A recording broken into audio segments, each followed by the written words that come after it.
এখানে সাকিব আল হাসান নাই, মাশরাফির মতো বাটপার নাই, পরিমণির মতো একটা ফাউল মহিলাও দেখবেন এক জায়গায় যাবে, ওইখানে 50টা 100টা সাংবাদিক পিছনে পিছনে ক্যামেরা নিয়ে দৌড়াবে। এই যে বক্তব্যগুলো দেখছেন না, এই বক্তব্যগুলো বিটিভিতে লাইভ যাইতে হবে। আমার দেশের মানুষকে জানতে হবে যে একটা প্রতিবন্ধী ভাই বোনের কষ্টটা কি, ওই পরিবারটার কষ্টটা কি, ওটা জানতে হবে, ওটা বুঝতে হবে। ওইটা না জানলে, ওইটা না বুঝলে দেখবেন যে কোনো গণমাধ্যম আসবে না। এই যে দেখেন আজকে কোনো গণমাধ্যম আসে নাই। বাংলাদেশে পরিমণির মতো একটা ফাউল মহিলাও দেখবেন এক জায়গায় যাবে, ওইখানে 50টা 100টা সাংবাদিক পিছনে পিছনে ক্যামেরা নিয়ে দৌড়াবে। আর আমার দেশের 90 লক্ষ নাগরিক সম্মানের সাথে বাঁচার জন্য লড়াই করতেছে, সেখানে কোনো গণমাধ্যমের আগ্রহ নাই। মানে এখানে পরিমণি নাই, এখানে সাকিব আল হাসান নাই, মাশরাফির মতো বাটপার নাই। একটা ব্যাটের সাথে একটা বল পিটায়, সবাই নাচে, হাততালি দেয়, ওইটা আবার মিডিয়াতে দেখায়। কি একটা ফাউল জিনিস! একটা বল নিয়ে 11টা লোক দৌড়ায়, মানে এর থেকে পাগলামি কাজ দুনিয়াতে আর কি হইতে পারে? এইটাতে দেখবেন পৃথিবীর কোটি কোটি মানুষ, হাজার হাজার গণমাধ্যম দাঁড়ায় দিন রাত লাইভ করতেছে, মানে মানে পাগল হয়ে গেছে দেশের মানুষ। অমুক খেলতেছে, তমুক খেলতেছে। কি খেলে? একটা গোল জিনিস, হেডার একটা কাঠি দিয়ে, একটা ব্যাট দিয়ে বাইরে।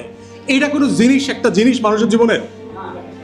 সেই জিনিস নিয়ে কত লাফালাফি, অথচ 90 লক্ষ মানুষের জীবনের কান্নাকাটি, কষ্ট নিয়ে কোনো মানে মাতামাতি নাই, কোনো কোনো কোনো আলোচনা নাই, গণমাধ্যমের কোনো আগ্রহ নাই।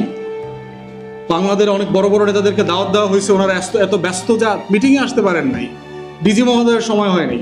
অ্যাটলিস্ট আজমত ভাই আইসে তো বাংলাদেশ রাষ্ট্রের বেজ্জতি থেকে বাঁচাইছে, বলে তো রাষ্ট্রের আজকে খতম হয়ে যেত। উনি না আসলে তো বাংলাদেশ রাষ্ট্র এবং অন্তর্বর্তীকালীন সরকারকে তো আজকে মুসলমানি করাই দিতাম এখান থেকে।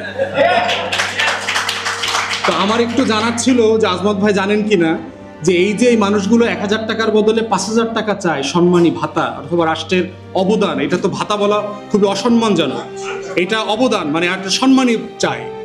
এটার জন্য কয় টাকা দরকার রাষ্ট্রের? এটা কি আপনারা হিসাব করেছেন আজমত ভাই? যে 1000 টাকার বদলে 5000 টাকা দিলে কয় টাকা লাগবে রাষ্ট্রের? হ্যাঁ, আর দ্বিতীয়ত হচ্ছে আপনার প্রতিবন্ধী কল্যাণ ফাউন্ডেশনে কতজন স্টাফ আছে সারা বাংলাদেশে? একদম আপনি থেকে শুরু করে একদম পিয়ন পর্যন্ত।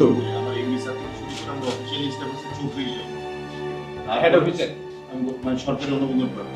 আর এর বাইরে হচ্ছে আপনার এখন আমরা মানে প্রজেক্ট দিয়েছি আরো সব মিলিয়ে 50 জনের।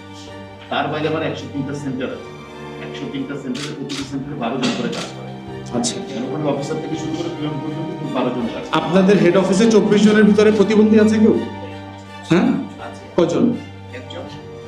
একজন। আচ্ছা, একজন আছে ফুলমতি নজরে, 70 থাকে সামনে রেখে। আচ্ছা।